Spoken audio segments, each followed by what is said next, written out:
Esse é o Papo de Camelo, podcast que eu criei para conversar com pessoas que topam compartilhar um pouco sobre as suas trajetórias, trazer um pouco mais também das suas experiências práticas e dar suas opiniões sobre esse ecossistema de inovação, ecossistema empreendedor, especialmente o ecossistema de startups. Se você está aqui, provavelmente você quer ouvir casos práticos, conversas transparentes e francas que podem te ajudar a tomar melhores decisões, a se colocar melhor enquanto empreendedora ou empreendedor. Então, seja muito bem-vindo a esse podcast que, por mais que seja de negócio, ele é muito mais sobre as pessoas e suas experiências do que qualquer outra coisa. Eu sou o Luiz Gomes e eu tenho uma longa trajetória nesse ecossistema de startups. São mais de 10 anos inseridos nesse meio. Na descrição desse episódio tem um link para que você possa se conectar comigo e saber um pouco mais sobre como eu posso ajudar a sua startup. Mas hoje eu serei o host nessa conversa que me inspirou a cada minuto e que certamente também vai te inspirar e te trazer diversos aprendizados importantes para a sua jornada inserido nesse meio empreendedor. Vamos lá, que esse papo precisa começar.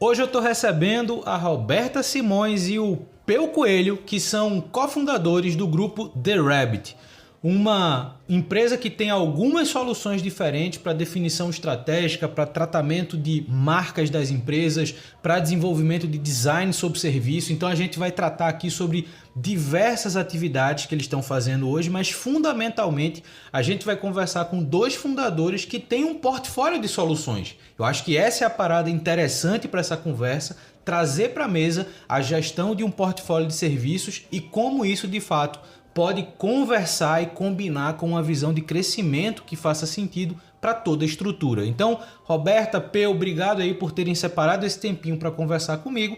Passando a palavra para vocês, como eu sempre faço, quem são vocês e como é que vocês chegaram até aqui? Obrigado Luiz, pelo espaço, obrigado pela iniciativa aí. Eu sou o Peu, a gente se conheceu na Bahia há muito tempo, através da música. Eu já fazia design junto com a música e tinha essa vontade de entrar para comunicação, para propaganda. Então, nossa história juntos ela começou com a música, mas depois a gente decidiu vir para São Paulo e tentar, obviamente, se aposentar, digamos assim, do ambiente de música e tentar a nossa vida mesmo, eu no caso, no design e na comunicação. Então eu trabalhei, inicialmente meu primeiro emprego foi como ilustrador de um livro de geografia, um livro didático de geografia. Eu comecei lá atrás com design, trabalhei num coletivo de design, a Rônia, trabalhei em alguns lugares como designer e depois eu descobri o mundo da propaganda. Quando eu descobri o mundo da propaganda, minha cabeça explodiu, assim, porque foi onde eu consegui dar visibilidade pro meu trabalho, que era o que eu tanto queria, assim. Então eu queria muito, tinha essa vontade de mudar a realidade de algumas marcas, de algumas pessoas, através do meu trabalho artístico, que eu sempre tive essa veia artística, tanto na música e quanto no desenho também, sempre desenhei desde pequenininho ali. Então foi a coisa mais próxima que eu achei de canalizar minha veia artística, através de uma profissão um pouco mais estável que não a música, assim, porque a música é um ambiente muito instável, tem diversas poréns aqui, diversos poréns, principalmente na Bahia, aqui em São Paulo também. Então decidi por tocar o rumo e seguir essa parte de comunicação. Então eu entrei na propaganda e disse assim, cara, tem um teto aqui em Salvador, cara. Infelizmente, a gente tem uma centralização, acho que isso para a maior parte dos setores de tudo que a gente conhece como organizações, empreendimentos, fora agro, que está ali um pouco mais dissipado, mas tudo acaba vindo centralizado aqui para São Paulo. E eu segui o fluxo, então eu realmente quis fazer esse movimento, essa migração para São Paulo, porque aqui que estava o polo da comunicação, aqui que estavam as grandes agências, aqui que estava um link para um possível link global, se eu quisesse trabalhar fora, de repente. E aí decidimos vir para São Paulo juntos, a gente tinha essa vontade, né? E viemos para cá e eu decidi, cara, eu quero trabalhar em grandes agências, assim, eu não vou para São Paulo me tirar daqui de Salvador para ir para São Paulo para ficar orbitando no mercado também. Aí se eu vou para o centro, eu quero ir para o foco ali, bullseye. Então acabei entrando em grandes agências aqui, trabalhei, né, com propaganda em si, mesmo em grandes agências, na DM9, na Almap, na Thomson, Young, Publicis, RGA. Então passei por grandes grupos, trabalhei com clientes internacionalmente também, ganhei bastante estofo. Criei essa casca. Então eu vim de um ambiente de design onde você usava muito a metodologia, muito craft, muito cuidado, né, estratégico com muita coisa, e aí pulei para um ambiente onde o pace era outro. Tinha que ter logo em 5 minutos, da noite para o dia você tinha que ter uma campanha pronta, que é teoricamente inversamente proporcional ao que a gente trabalha com design, né? É totalmente antagônico esse caminho da propaganda, mas almejando o mesmo resultado. E é como se você estivesse treinando com peso nas costas ali com a propaganda. Então eu consegui usar a metodologia, todo o conhecimento que eu tinha de design para acelerar o resultado que eu tinha dentro da propaganda. Isso acabou gerando uma casca gigantesca e uma capacidade de trazer soluções rápidas, né? Então, assim, obviamente na publicidade você explora muita criatividade, coisas novas, coisas inéditas, o ineditismo, também obviamente no design também, mas a publicidade isso é muito mais latente, né? Se o publicitário vê que aquela coisa já foi feita, ele não quer nem mais triscar nisso daí, ele joga fora e parte para outra, mesmo que aquela solução seja uma solução boa.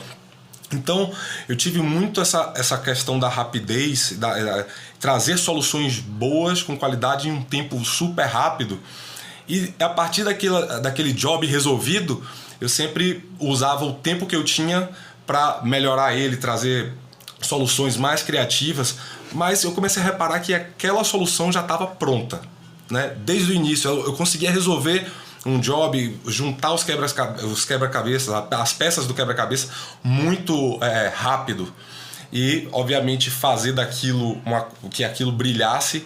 Depois eu utilizava o tempo que eu tinha.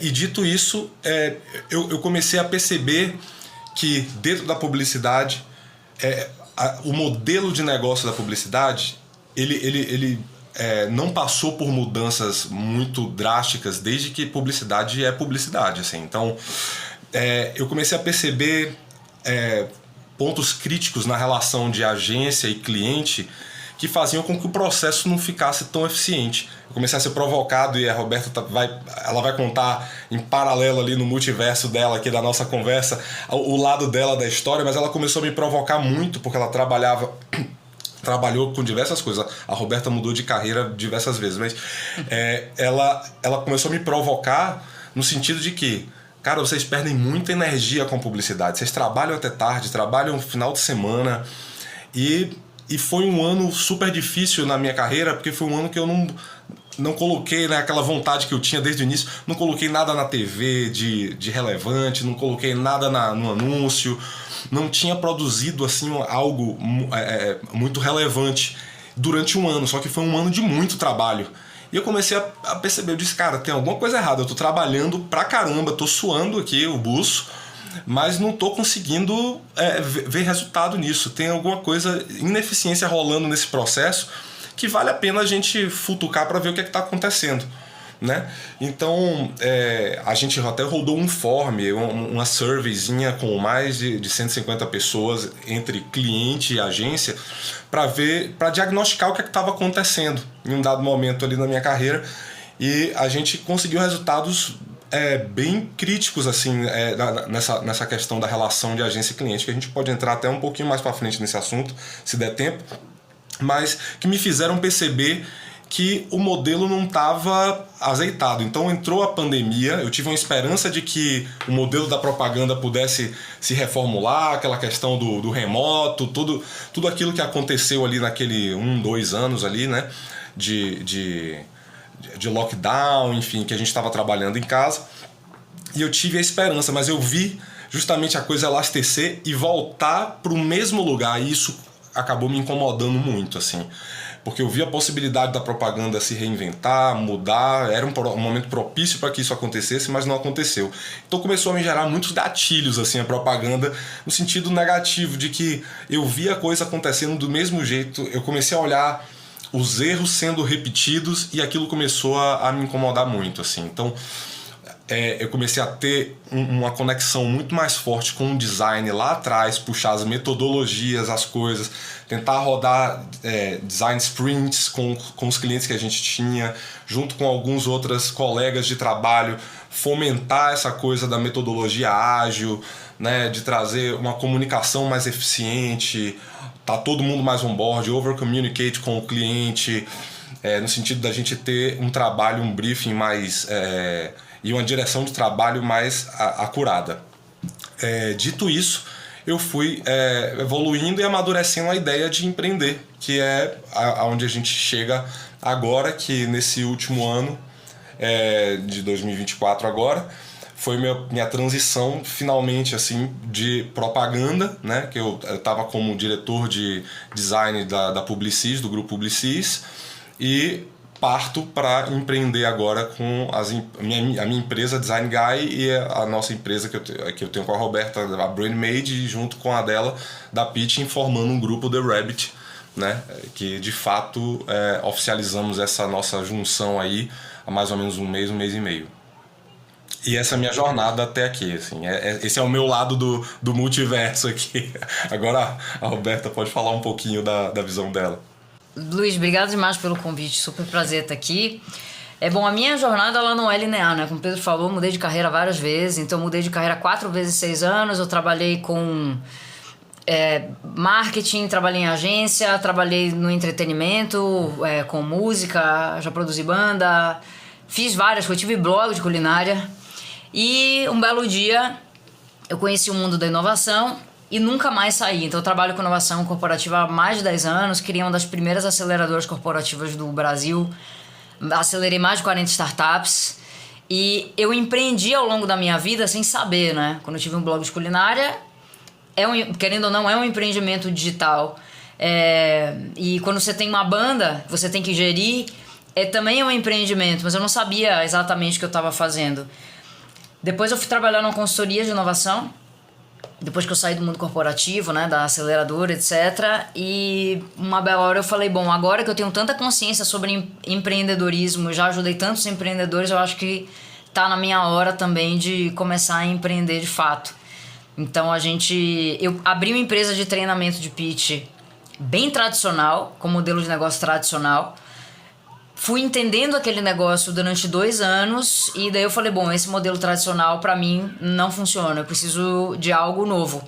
E eu comecei a estudar sobre solopreneurs, comecei a estudar sobre SaaS, que eu não tenho SaaS, não sei nem se eu tenho capacidade para ter um SaaS, mas comecei a estudar sobre modelos de negócio muito enxutos, de pessoas que estavam faturando uma grana boa, alguns milhões de dólares por ano, sozinhos ou com um time muito enxuto.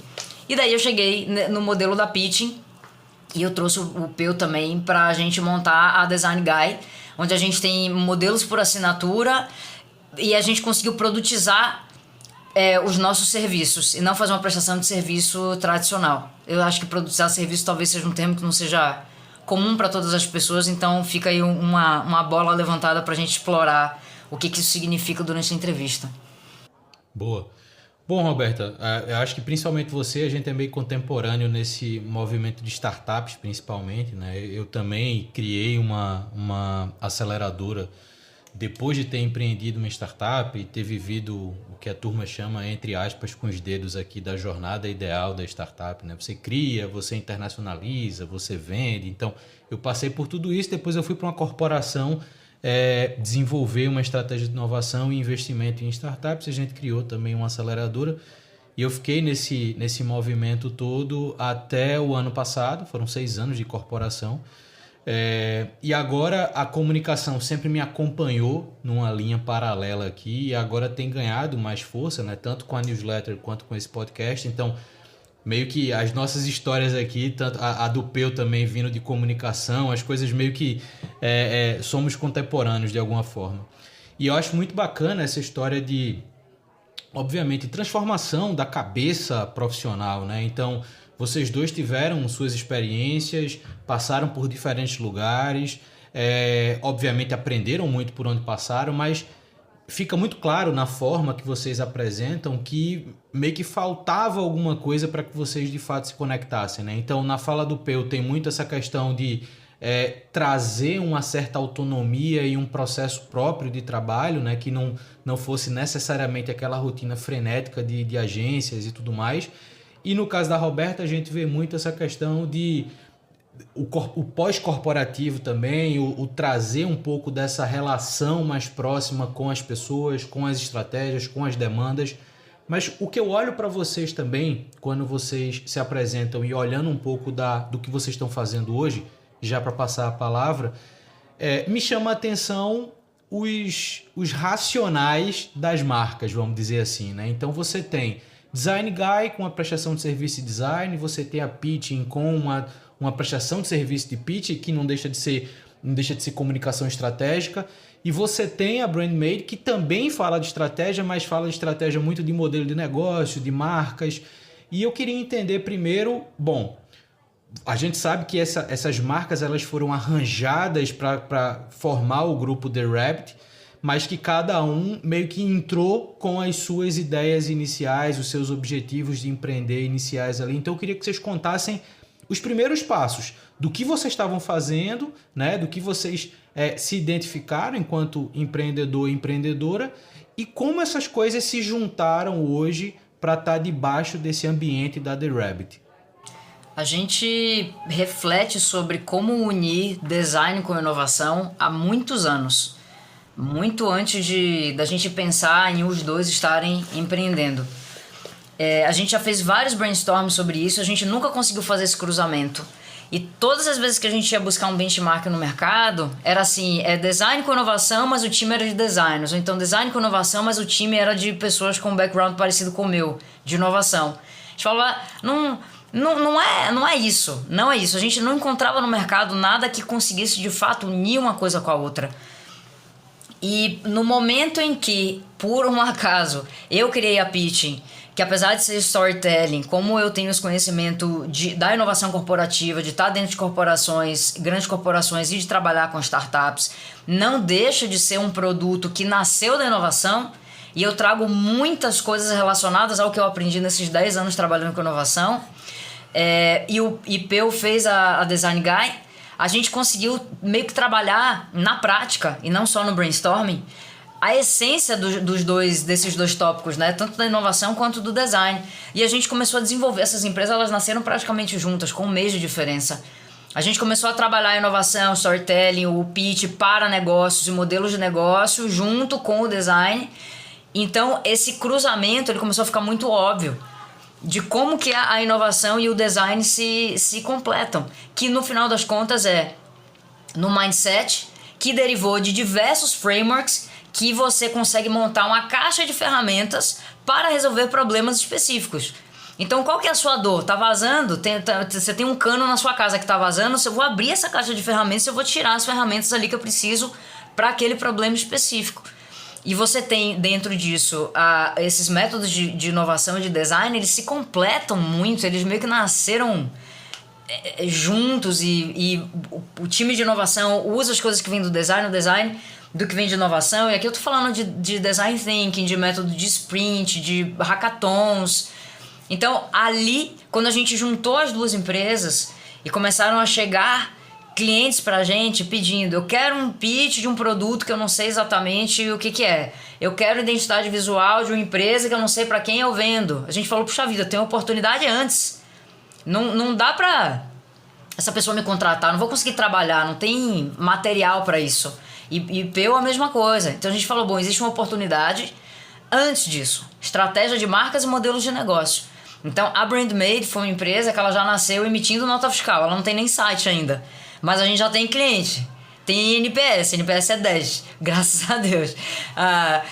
Então foi um movimento muito legal. E daí na Brandmade a gente conseguiu de fato consolidar essa união tão bonita, assim, genuína e prática que o design e a inovação conseguem fazer juntos. E é literalmente isso, você olhar para o cliente e falar qual que é a sua dor é essa, eu vou abrir aqui minha caixinha de ferramentas do design e da inovação e eu vou tirar as ferramentas que eu preciso para resolver esse determinado problema seu.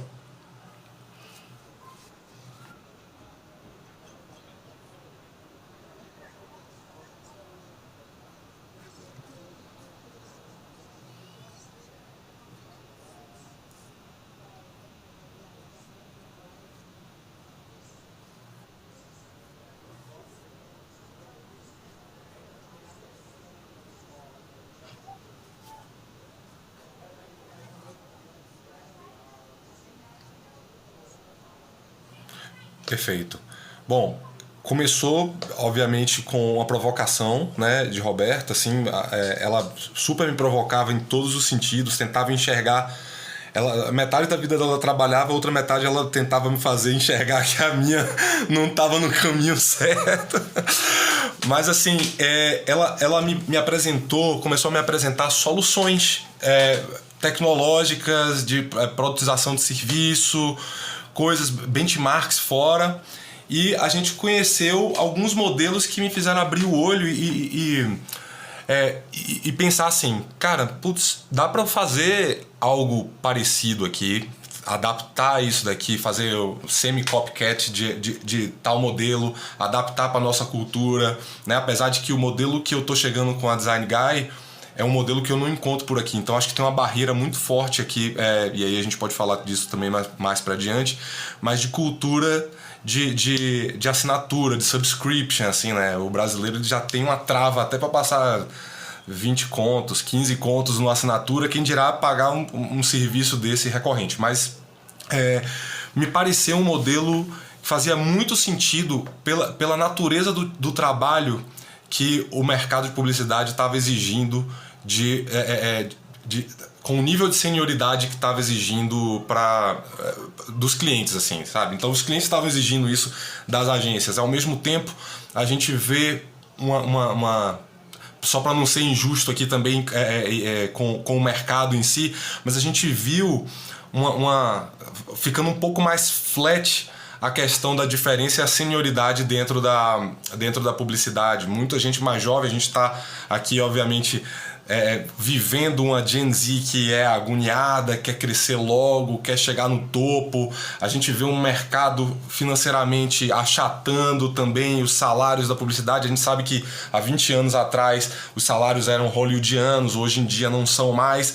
Então essa equação de gente nova, agoniada, querendo chegar lá no topo, e o mercado não dando mais o dinheiro que dava antigamente, você vê o quê? Um achatamento, né? Então pessoas mais novas, menos experientes, a troca de experiência bota num cargo, né? A troca de remuneração coloca num cargo maior. Então você vê pessoas que são uma liderança mais juniorizada, digamos assim, dentro do mercado de publicidade. E isso gerava uma inquietação também em mim, assim, porque terminava que no momento que eu cheguei na minha carreira, nos 2-3 anos para trás ali, em que eu consegui chegar num cargo de gestão e queria começar a dar um olhar mais de gestão para a minha carreira, né? Ao mesmo tempo eu sempre tive, né, a mão muito boa, muito criativo também, e fazia com que os clientes que eu estava ali dentro exigissem minha presença ali também no dia a dia, também fazendo. Eu disse, bom, já que essa coisa de fazer, de botar a mão na massa, de entregar, de estar dentro ali, minhas soluções são demandadas, o meu nível de senioridade hoje está num nível de escassez no mercado, e eu vi uma oportunidade de tentar produtizar isso daí, de trazer essa acessibilidade,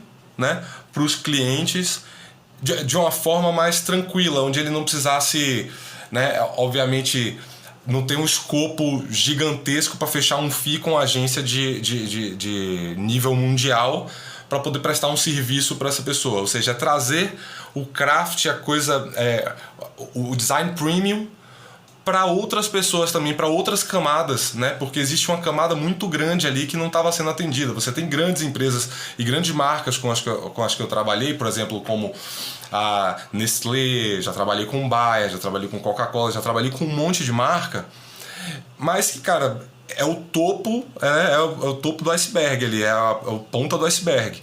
Você vê muitas empresas que estão abaixo disso daí, que têm condições de ter um acesso a esse nível de trabalho, e eu enxerguei uma oportunidade nisso daí, né? Bom, deixa eu rodar aqui um piloto. Então eu ainda na Publicis rodei um piloto da Design Guy, desde abril ela estava funcionando ali, a gente conseguiu, como a Roberta falou, validar esse modelo, né? A gente fez as adaptações dentro do modelo nesse tempo e senti que ela estava bem estruturada, que foi quando eu tomei a decisão realmente de sair e tocar isso aí como main project, né?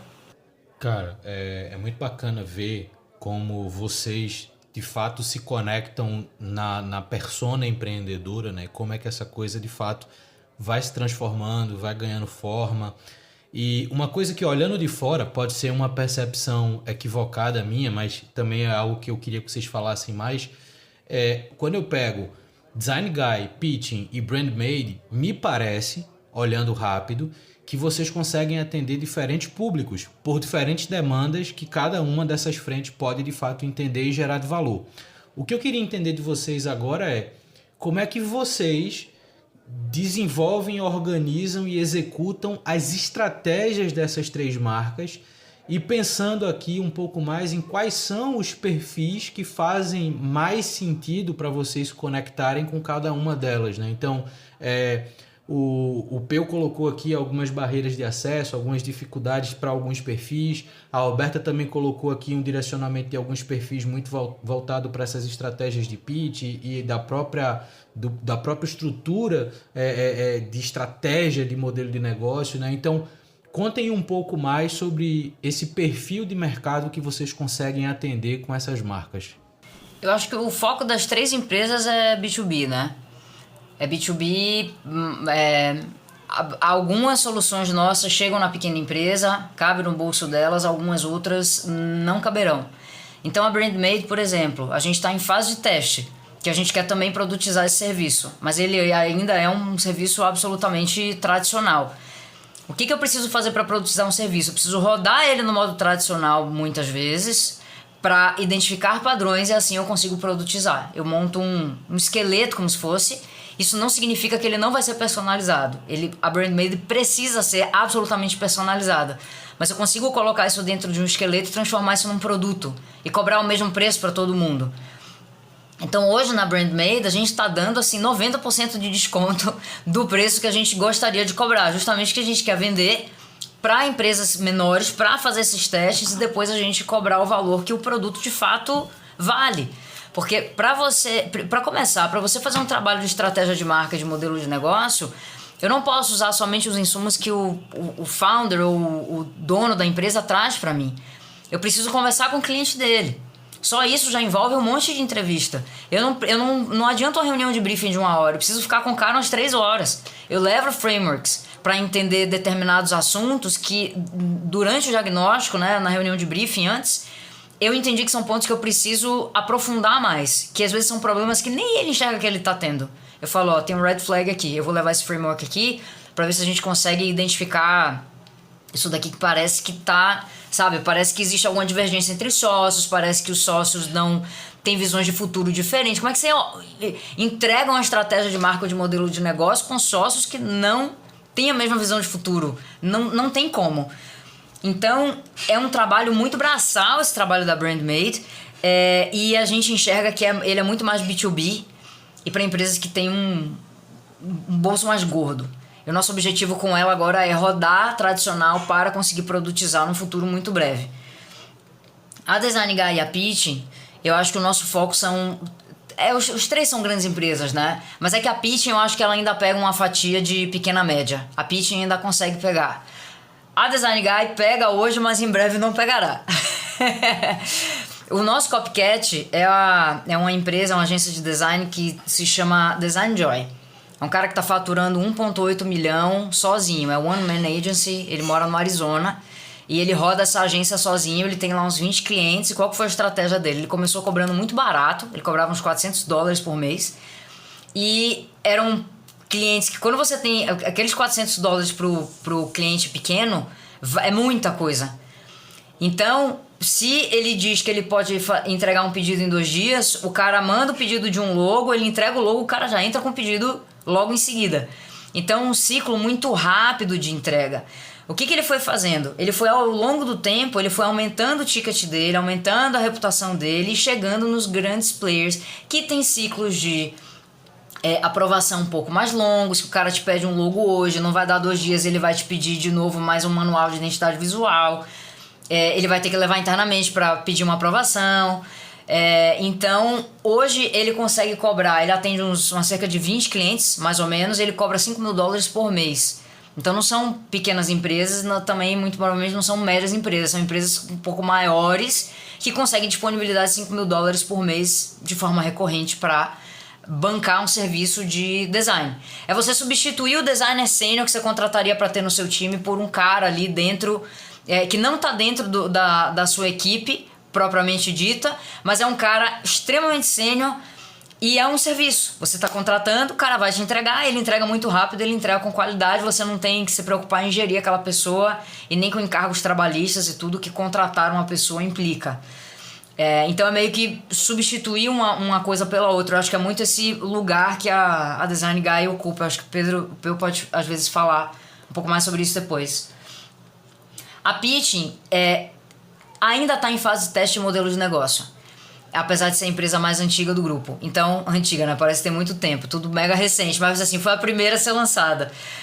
Mas a Pitching, eu tenho um modelo tradicional, sob demanda, que eu consegui trazer algumas questões de produtização para ele. Então, hoje, todos os valores dos meus produtos estão no site. O que eu cobro para Chico, eu cobro para Francisco. O escopo, ele é muito bem delineado. Então isso foi uma coisa muito bacana que eu consegui trazer da produtização para o serviço sob demanda. Esse produto ele tá rodando, as pessoas compram, tá tudo certo. Eu tentei rodar um modelo por assinatura igual ao do Pedro e ainda não consegui fazer isso encaixar com clientes. Então eu estou fazendo reflexões sobre esse modelo de negócio e eu acho que na Pitching, apesar do sob demanda estar funcionando, eu ainda acho que esse modelo, puxando mais para o tradicional, ele tem fricção. Tem fricção porque você contrata de forma tradicional. Quanto tempo demora pra você fechar um contrato com uma grande empresa? Uns 4 meses, 6 meses? É muito tempo. Às vezes o cara te homologa, depois que ele te homologa, ele já mudou a situação lá dentro, ele desiste de te contratar. Então você teve um puta trabalho de mandar documentação, assinar contrato, etc.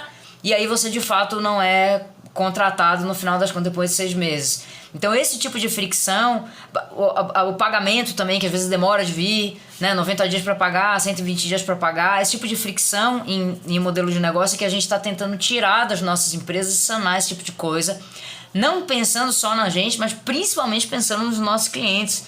Porque é muito ruim pro cara que está do outro lado lá te contratando também viver e ter que lidar com essas coisas. É muito melhor ele entrar no site, como é hoje, Design Guy, você em 60 segundos contratar com cartão de crédito e você tem um designer trabalhando para você instantaneamente. Isso é muito bom para o cliente. É bom para a gente, mas é muito, muito melhor, muito bom para o cliente também.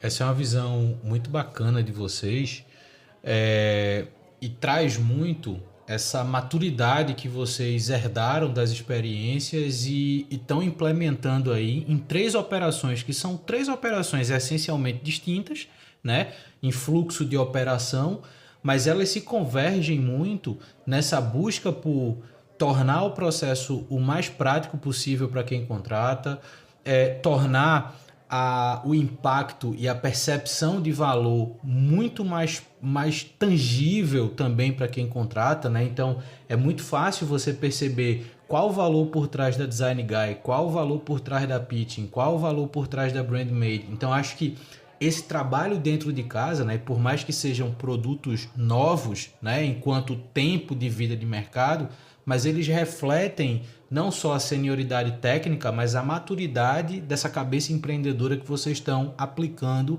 no negócio como um todo, né? Então, o que eu acho que vale aproveitar até o momento temporal que a gente está de virada de ano, o que eu acho que vale a gente tentar abordar um pouco mais da visão de vocês sabendo desses 3 grandes elementos que vocês estão construindo, né? São 3 estruturas que têm resultado, mas como boa parte das soluções que a gente vê ligado à área de comunicação, tecnologia, inovação, estão em evolução e construção contínua.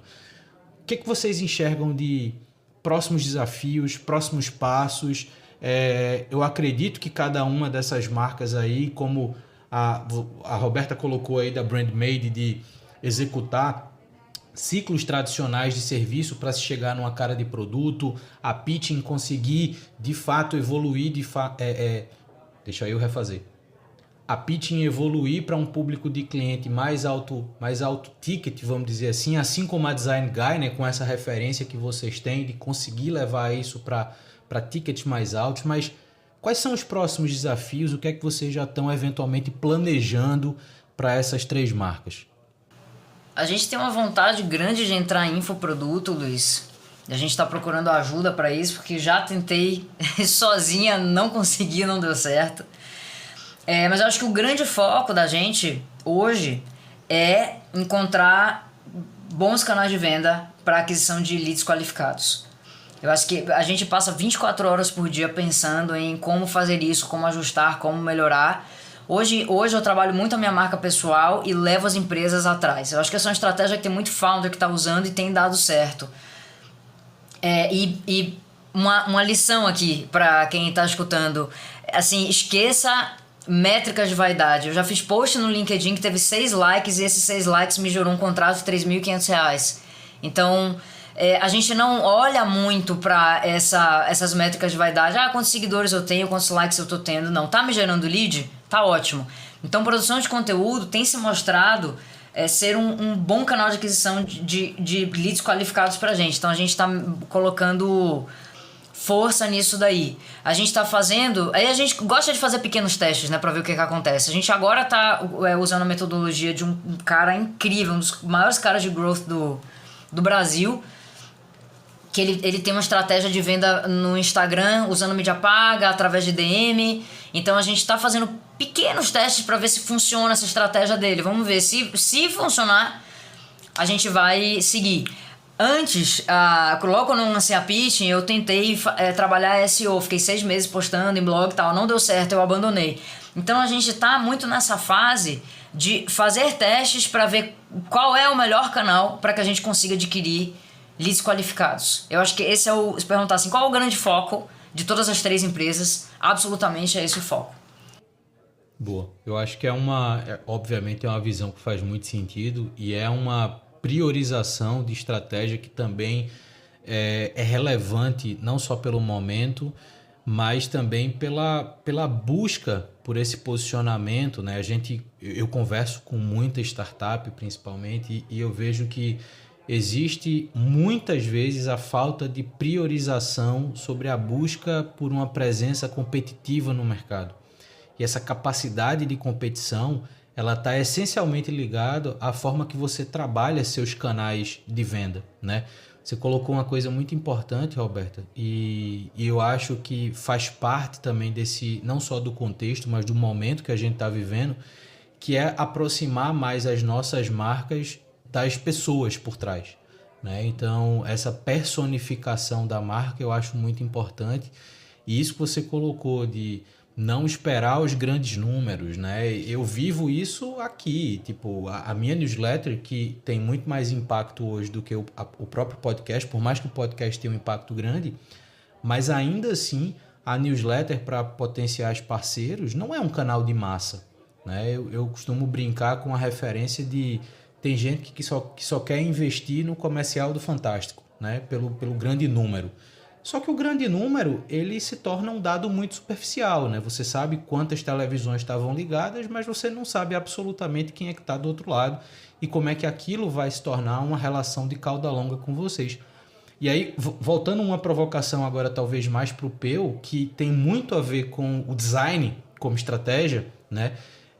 Eu acho que isso passa muito também, quando a gente vai falar com as empresas, desse entendimento da visão estratégica do design, né? Então, muitas vezes a gente olha o design, não me entendam mal, e o próprio Peu não me entenda mal, com aquilo, entre aspas, que o Canva faz. E o design é muito mais do que aquilo, né? O design, ele nasce em conceito, ele nasce no entendimento, ele nasce no comportamento. E eu queria entender, Peu, e aí puxando até uma coisa que a Roberta falou, da referência que vocês têm para o modelo da Design Guy, Como é que você hoje, como um designer sênior, né, com uma experiência bacana de mercado, como você mesmo colocou, uma matéria escassa no mercado, vamos chamar assim, como é que tu hoje enxerga essa relação de transformar o design como elemento estratégico no foco que você tem de cliente e trabalhar isso em diferentes contextos, né? Porque você está na posição que, se você tiver 20 clientes, pegando a relação lá da empresa do Arizona, você tem 20 cenários que muitas vezes são absolutamente distintos e que você tem que trazer para uma estratégia de design que faça sentido para todos eles. Então, na tua visão, como é que você se posiciona nesse sentido e como é que as empresas recebem hoje o design como estratégia? Bom, excelente pergunta. Eu acho que as marcas, né, elas têm a tendência ali de investir grandes centenas de milhares de reais na confecção, né, do branding, do logo. Terminam ali com aquele brand kit, né, o manual de marca deles na mão, mas depois não sabem muito o que fazer, né? Alguns até pensam, deixa que a gente se vira aqui, já temos os assets, vamos se virar no Canva, vamos contratar um designer júnior para poder ficar aqui. Mas acho que uma coisa muito importante que eu tive na minha trajetória é a visão 360 que uma marca pode ter, né? Que canais ela pode alcançar, que elasticidade aquela marca vai precisar ter para se adaptar a diversos canais, né? Então, esse acesso que eu tive a milhões de formatos de comunicação, de branding, porque branding não é só a parte visual, né? Ela é muito sobre o tom de voz e tudo isso.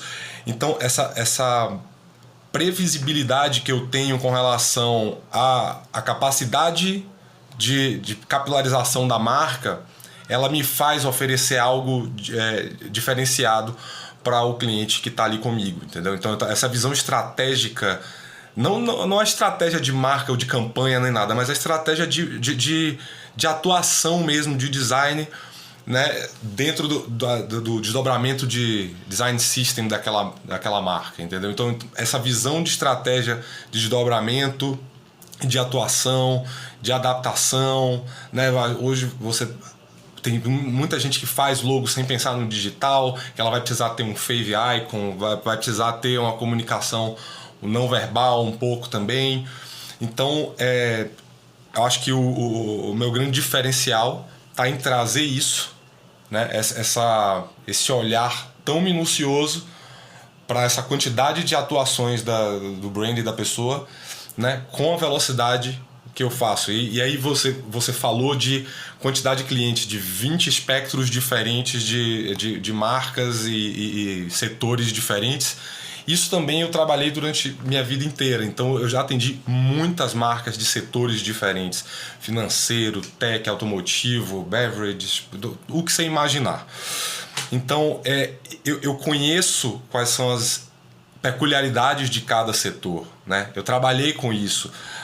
Os pontos de tensão, como essa pessoa se comunica, com quem ela se comunica, né? Já tive muitos dados de BI chegando na minha mão, de campanha a campanha, brand plans chegando de diversas marcas na minha mão, de health, do que você imaginar. Então isso se torna dado para mim.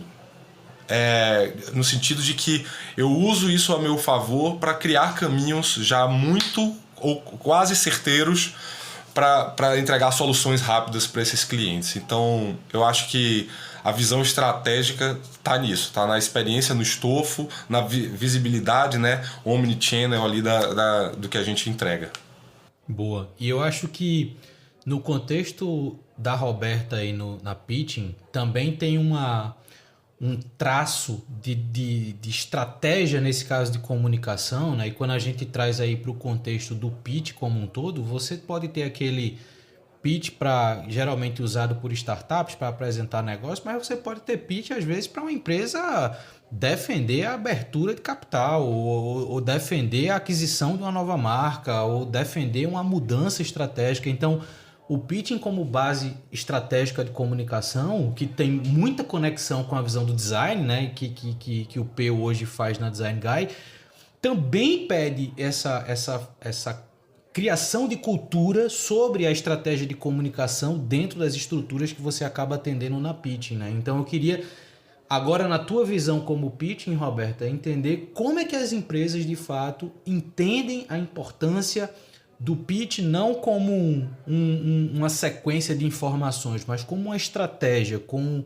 um objetivo bem definido, com métricas bem definidas. Então, como é que hoje se dá essa relação das empresas com esse elemento pitch? Legal. O pitch, as técnicas de pitch que eu ensino, elas servem para você fazer absolutamente qualquer tipo de apresentação. Da institucional ao pitch para o investidor. Numa palestra de 1 hora, no meu treinamento de 30, 40 minutos, eu uso muitas técnicas de pitch. E o último que eu dei foi para um grupo, eram 9 startups. Uma das pessoas da organização, quando terminou, veio me dar parabéns e falou: eles ficaram 30 minutos que eles não tiraram os olhos de você. E eles tiveram várias outras mentorias durante o processo. Eu falei: é porque eu usei técnicas de pitch, é isso que eu estou ensinando eles justamente a fazer.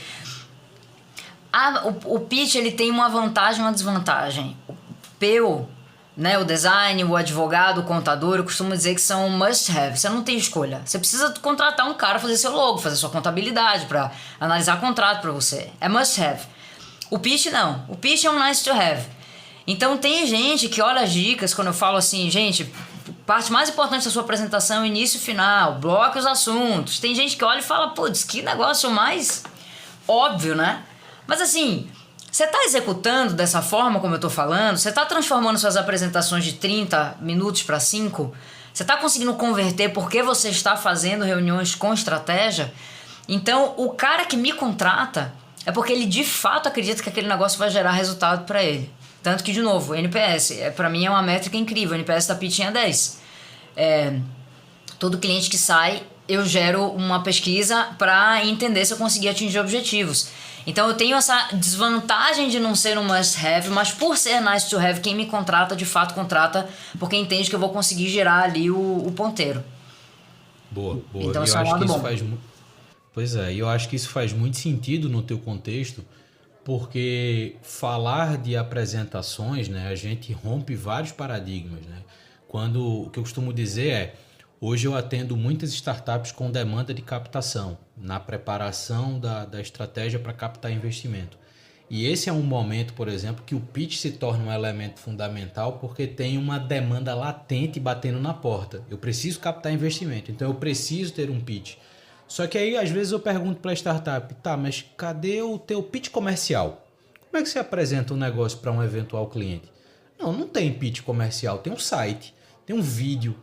Então, assim, essa visão de que um pitch é uma forma de se comunicar estratégica, é uma comunicação que acompanha o desenvolvimento do negócio, né? Então, eu brinco com as startups dizendo: cara, cada entrega que você faz que é relevante para o negócio, de alguma forma, vai alterar a sua apresentação. Porque aquela informação ela se torna estratégica. Então, se ela se torna estratégica, ela precisa estar na estratégia de comunicação, né? Então, eu acho que, puxando aqui, principalmente Design Guy e Pitching nessas duas perguntas, mas também vinculando ao que a BrandMade faz, que é como se fosse uma raiz da questão de tratar a estratégia do negócio como um todo, de tratar a estratégia da marca como um todo, eu acho que vocês conseguiram construir aqui uma tríade de valor que consegue, de fato, fazer com que as empresas que são impactadas por 1, 2 ou as 3 marcas que vocês têm consigam, de fato, medir o impacto. Que eu acho que isso é uma coisa, eu acho que o Peu colocou isso logo na primeira resposta dele, né? Lidar com o criativo, muitas vezes é difícil você trazer a métrica factual, né? Porra, eu sou criativo, como é que eu vou metrificar tudo que eu faço? Como é que eu vou metrificar o tempo de criação de uma marca, né? Mas eu acho que quando você traz isso para esse arranjo que vocês fizeram, para essa visão que parte de estratégia para todos os lados, eu acho que a palavra que vocês mais repetiram nessa conversa é estratégia. Tem que ter uma estratégia para o design, tem que ter uma estratégia para a comunicação, tem que ter uma estratégia para o negócio como um todo, né? Então, acho que isso torna, de fato, a visão de vocês e o posicionamento de vocês muito interessante. Mas deixa eu perguntar, gostaram do papo? Muito. Sensacional. Luiz, eu posso contar uma história rapidinho, 1 minutinho? Lógico. Meu maior case de sucesso foi uma startup que fechou as portas depois de fazer treinamento de pitch. O que eu gosto de contar esse case? Para você ver o nível de profundidade, falando de estratégia, o nível de profundidade em que o treinamento vai. Eu não pego coisas superficiais, a gente monta aqui um negócio de mentira. Então, quando os founders começaram a me trazer a visão deles sobre o negócio, eu comecei a dizer, tá divergindo, vocês não enxergam da mesma forma, vocês isso, aquilo, outro, de um jeito muito delicado. Mas chegou uma hora nos encontros que eu comecei a dar uma porrada mesmo. Dizer, gente, a gente não vai conseguir ter um pitch se vocês não resolverem isso daqui. Eles sumiram durante 6 meses, depois eles voltaram e disseram, olha, depois do treinamento ficou muito claro que não fazia sentido a gente ficar junto. Você vê o nível, não são coisas superficiais. Eu acho que muito por isso que a BrandMate surgiu, né? A BrandMate surgiu justamente porque na Pitching e na Design Guy a gente quer trabalhar com coisas de fato concretas e entregar a essência dos nossos clientes para os clientes deles. Então essa é a nossa vontade e é muito isso que a gente faz todos os dias nessas 3 empresas. É pegar a essência do nosso cliente, entender o que de fato ele entrega, qual é a proposta de valor dele, o que ele tem de melhor e comunicar isso da forma correta para os clientes dele. Eu acho que isso é muito importante mesmo, principalmente lidando com esse momento de mercado que a gente está, né? A gente vive um mercado cada vez mais dinâmico, em alguns cenários muito volátil, né? Então as coisas parecem que não precisam, entre aspas, também aqui de estratégia, precisa só de execução.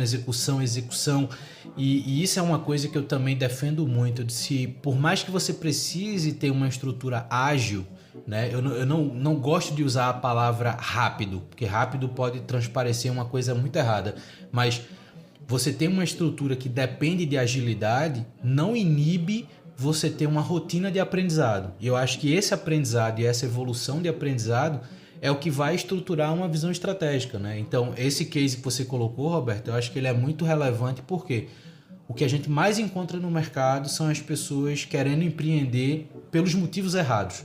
E geralmente o motivo errado é olhar o resultado antes de entender o processo, antes de entender a estrutura, né? Você tem é como se fosse, vou construir um prédio, eu fecho o olho, eu imagino o prédio pronto, mas quando eu olho para o terreno, eu não consigo entender onde é que eu boto as estacas para sustentar esse prédio, né? Então eu acho que essa tua provocação e esse case, eu acho que fala muito sobre isso, e eu acho que justifica muito o que vocês estão fazendo nesse arranjo das três empresas.